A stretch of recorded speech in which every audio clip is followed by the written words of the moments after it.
Huntingdon is a small town. It is an area that is considered milieu défavorisé. My name is Sue Demi. I teach at Heritage School and the New Frontier School Board. I teach Cycle 1. Mon nom est Diane Lazure, je suis enseignante au cycle 1. C'est une classe jumelée, 11 élèves de première année, 11 élèves de deuxième année. There are a few that are repeating. There are all levels and they help each other out a lot. Fascist? No, what's this? What's this? At the beginning of the year, getting the writing program going is a little bit tricky. The grade 2s are already writing. My job at that point is to have them progress with their writing. But with the grade 1s, it's starting from scratch.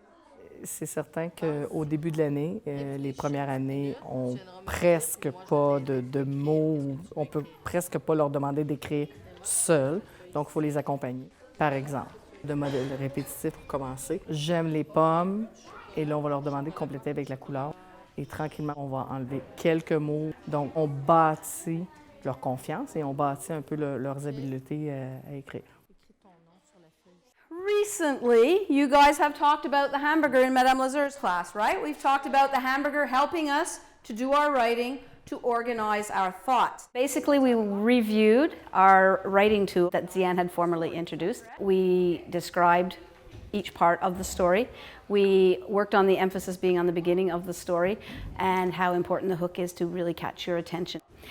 We chose a topic. The students divided into their beginning, middle, and ending, and then they wrote their own story. We also looked at some books and found very interesting beginnings. I have 4 books here that I'm going to read you the beginning. Remember, Sam mentioned the word hook, and a story that has a good hook is a story that makes you want to read more. This one is called Wolves by Emily Gravett. Rabbit went to the library. He chose a book about wolves. Why would a rabbit be curious about what a wolf eats? It's important to set things up, such as the behavior strategies in the classroom, so that the students are really clear on what's expected of them. Okay, here's what we're going to do. You are going to turn and talk with the person sitting across from you.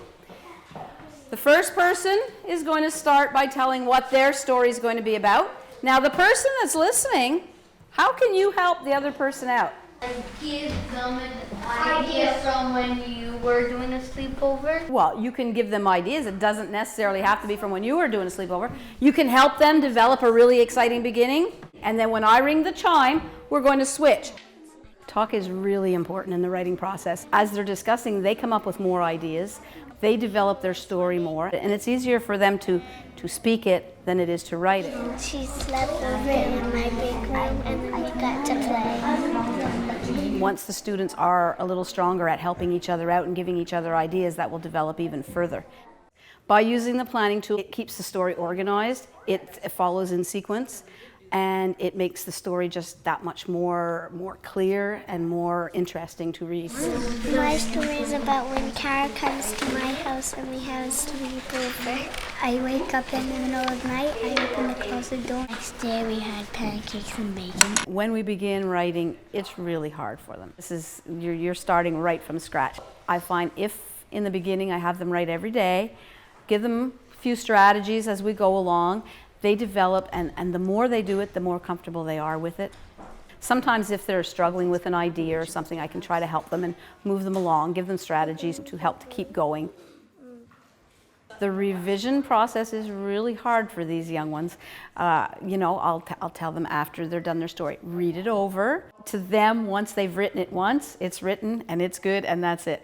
The revision process is something that takes a lot of work. I prepared a writing continuum in the class. We read a story, and then I had all the students write their idea of the story.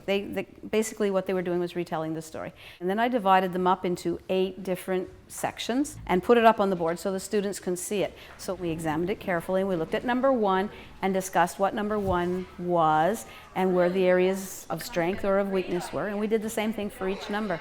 And today we talked about it again. What was it? What would you need to be up at the higher end? And they said a good beginning and middle and end, and that's exactly what we were working on today. So you don't do you do your middle and the beginning in the middle of the end. Okay, so you're not jumping all over the place, right? I have the students share their writing with the class. The students can get ideas. They can say, oh yeah, that's a neat way to do it, you know, and maybe the next time they'll incorporate it into their stories. So it's not only a learning experience, but it's also a big confidence builder for them. I was surprised at how far they came with their introductions today. Sam's story, this afternoon, Sydney just couldn't wait to do what he liked to do best. I mean, to me, that's a fabulous beginning. It leaves a lot to the imagination. Est-ce que vous reconnaissez quelque chose? Un bon début de l'écriture. Ah! Est-ce qu'il y en a qui se rappellent des parties du hamburger de l'écriture? Quand on fait les ponts, le transfert, de façon plus consciente, je pense que nous, dans nos attentes, on peut être plus exigeante parce que nos attentes sont plus précises aussi. Par exemple, quand on parlait du hamburger de l'écriture, on s'est vraiment assuré que pour nous, chaque partie voulait dire la même chose. Maxime, il a dit, un bon début, c'est quelque chose qui nous excite, c'est quelque chose qui pique notre curiosité. Et je pense que vous l'avez fait hier avec Mme Demey. Vous avez travaillé sur le début. En langue seconde, l'importance du déclencheur, c'est, dans le fond, c'est un peu comme un bon début dans une histoire. Moi, j'utilise, ça peut être une image sur le tableau interactif, ça peut être l'actualité, ça peut être un petit vidéo, ça peut être une histoire personnelle. Je vous le dis là, c'est une vraie histoire qui m'est arrivée. OK? Moi, je vais te donner 2 débuts à mon histoire, puis tu vas me dire quel début, d'après toi, est le meilleur. OK? Une fois, je suis tombée à l'eau. Ou je vais te raconter la pire histoire qui me soit arrivée. La pire histoire. Qu'est-ce qui est le meilleur début? La pire histoire qui t'est arrivée. Pourquoi, d'après toi, c'est le meilleur début? Parce que tu je veux savoir c'est quoi Tu veux savoir c'est quoi la pire histoire. Quand on parle d'une histoire vécue, je trouve qu'on gagne l'intérêt des enfants. Parce que c'est Mme Lazure, ils n'ont pas cette connaissance-là. Par une froide journée d'hiver, mon frère et moi sommes allés patiner sur un fossé gelé près de la maison. Je pleurais parce que j'avais eu très peur. J'étais mouillée de la tête aux pieds et je grelottais de froid. Oh, pourquoi tu pleurais aussi? Comment ça fait que je ne le sais pas dans mon histoire? Ça se peut-tu que j'ai oublié de mettre des parties dans mon histoire? D'après toi, où il manque une partie dans mon histoire? Grelotté de froid. Oui? Et après ça, Je peux pas finir mon histoire comme ça? Non, c'est quand tu es retourné à la maison puis a bu un chocolat chaud, tu as... C'est pas moi qui va l'écrire la fin de mon histoire aujourd'hui. Vous allez choisir un ami qui est pas trop loin de vous. OK? Vous allez essayer de trouver qu'est-ce qui pourrait être une belle fin ou une bonne fin à mon histoire. Les enfants doivent avoir une bonne base orale pour aller chercher dans leur banque de connaissances les mots nécessaires pour faire l'écriture. Ça, je pense, c'est le plus grand défi pour eux, parce que s'ils n'ont pas acquis assez d'oral, ça rend la situation d'écriture plus difficile. La planification, c'est important parce que la langue seconde, on a toujours le facteur de difficulté du vocabulaire en français qui n'est pas là. Donc, on leur donne le maximum d'outils. La planification avec l'hamburger est un outil, la toile d'idées, un autre outil, le petit papier pour faire les sons, un autre outil. Alors, on leur donne autant d'outils possibles pour que la situation d'écriture arrive.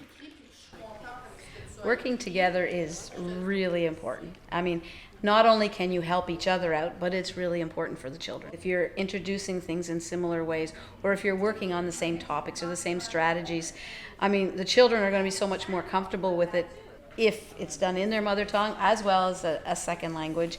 La réalité, c'est qu'ils font 50 du temps en français, 50 du temps en anglais. Chaque minute est importante.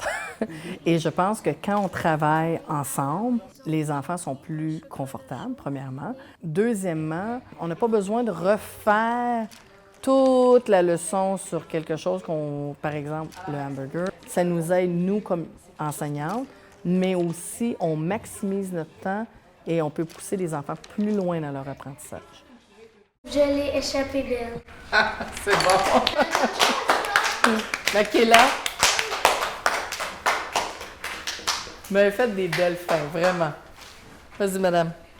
Tiens, va à la maison et dis à maman et papa quoi à arriver.